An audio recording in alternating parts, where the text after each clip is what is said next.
एक बार की बात है। एक खूबसूरत नगर था। नगर का राजा ईमानदार और प्रजा सेवक था। वहाँ की प्रजा अत्यंत प्रसन्न थी। इस नगर की चर्चा चारों दिशाओं में होने लगी। सभी लोगों की ज़ुबान पर इसी नगर का नाम था। हर कोई इस नगर को देखना चाहता था और इस नगर में अपना मकान बनाना चाहता था। इसी प्रकार एक बार इस नगर के अंदर एक साधु आया। साधु ने नगर को देखा और मंत्रमुग्ध हो गया। वह यहाँ लोगों से मिला और लोगों से बातें की, परंतु लोगों ने उसकी बातों पर ध्यान नहीं दिया और उसका उपवास उड़ाया। इससे साधु को बहुत क्रोध आया और साधु ने नगरवासियों को श्राप दिया कि तुम्हारा यह वैभव सारा नष्ट हो जाएगा।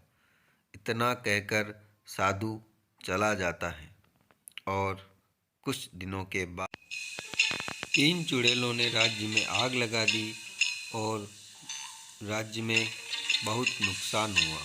जब साधु की बात राजा को पता चली तो राजा ने साधु के पास जाने की सोची। राजा साधु के पास पहुंचता है और क्षमा याचना करता है। काफ़ी क्षमा याचना करने के बाद साधु, राजन, तुम बहुत अच्छे राजा हो, लेकिन इस राज्य की जनता तुम्हें नहीं समझती है और यहाँ के लोग काफ़ी घमंडी हो गए हैं। फिर भी तुम इतनी याचना कर रहे हो तो मैं तुम्हें इसका उपाय बताता हूँ। तुम्हें उन तीन परियों को लेकर आना होगा जो यहाँ से काफ़ी दूर दक्षिण दिशा में रहती हैं। वही इस राज्य का पुनः उद्धार करेगी। इतना कहकर साधु वहाँ से चला जाता है। राजा जब पुनः अपने राज्य में लौटता है तो देखता है कि वहाँ बहुत सारे भूत घूम रहे हैं। छोटे छोटे बच्चे उन भूतों को देखकर डर रहे हैं और इधर उधर भाग रहे हैं। यह देखते हुए राजा ने अपने सबसे भरोसेमंद व्यक्ति को बुलाने के लिए संदेश भेजा। जब राजा का खास आदमी मेहुल वहाँ पर आ रहा था तब उसे रास्ते में बहुत सारे भूत प्रेत मिले। वह यह सब देखकर काफ़ी हैरान रह गया, क्योंकि वह बहुत दिनों से बाहर गया हुआ था और राज्य में नहीं था। उसने यह सब देखा और काफ़ी हैरान हो गया। राजा मेहुल को सारी बात बताता है और मेहुल अपने नए मिशन के लिए निकल पड़ता है।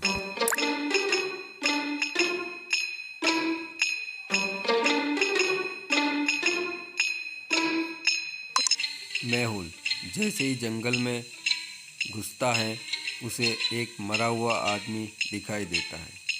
तभी वह समझ जाता है कि यहाँ कुछ न कुछ गड़बड़ है और वह सोचता है कि यहाँ से जल्दी निकलना चाहिए। तभी अचानक मेहुल को चार भूत घेर लेते हैं और ज़ोर ज़ोर से हंसने लगते हैं।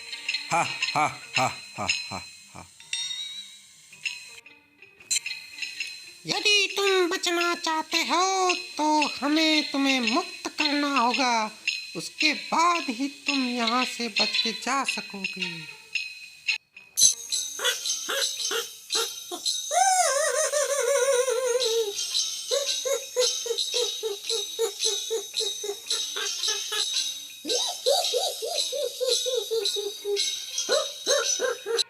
तभी मेहुल अपनी जेब से बबूती निकालता है और उन पर छिड़क देता है। इस प्रकार इनको मुक्ति मिल जाती है। मेहुल थोड़ा आगे जाता है और एक गुफा को देखता है। गुफा में एक लड़की सो रही थी। मेहुल उसके पास पहुंचता है और उससे आगे का रास्ता पूछता है, परंतु वह लड़की एक बड़े दांत वाले राक्षस का रूप ले लेती है।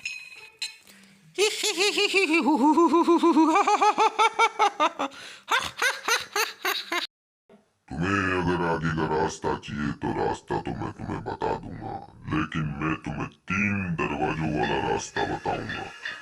अगर तुम इनमें से जिंदा निकल गए तो तुम्हारी किस्मत। पहले रास्ता, इसमें इलेक्ट्रॉनिक करंट फैला हुआ है। दूसरा रास्ता, जिसमें इलेक्ट्रॉनिक सेंसर लगे हुए हैं, अगर तुम इनसे जाओगे तो मारे जाओगे। तीसरा और आखिरी रास्ता, अगर तापमान अधिक हुआ तो तुम इसमें जल के भस्म हो जाओगे।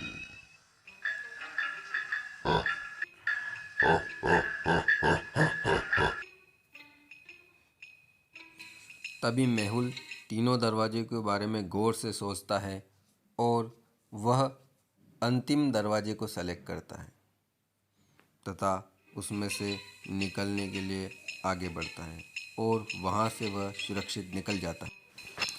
अंत में मेहुल उस जगह पहुँच जाता है जहाँ वह 3 परियां रहती थी, परंतु वहाँ जाते से ही उसे 2 मकान दिखाई देते हैं। कुछ देर के बाद वहाँ पर उसे एक व्यक्ति दिखाई देता है। वह उस व्यक्ति से बात करता है। वह व्यक्ति से पूछता है कि तुम कौन हो? मेरा नाम बोलू है और मैं कई सालों से यहीं रह रहा हूँ। मैं उन 3 परियों को भी जानता हूँ जिनके लिए तुम आए हो। मेहुल उसके साथ घर में चला जाता है। घर में जाते से ही देखता है कि वहाँ पर 4 भूत उसका इंतज़ार कर रहे हैं।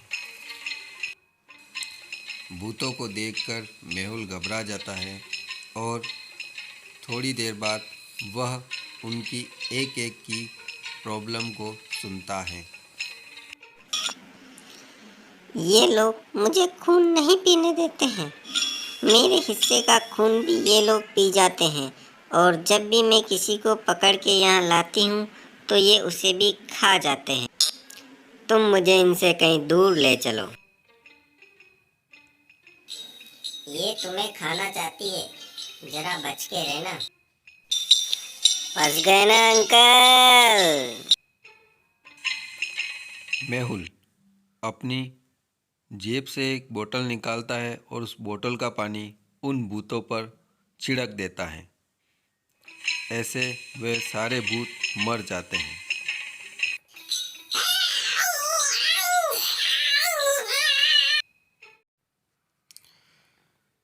अगली सुबह मेहुल को वो परियां मिल जाती हैं।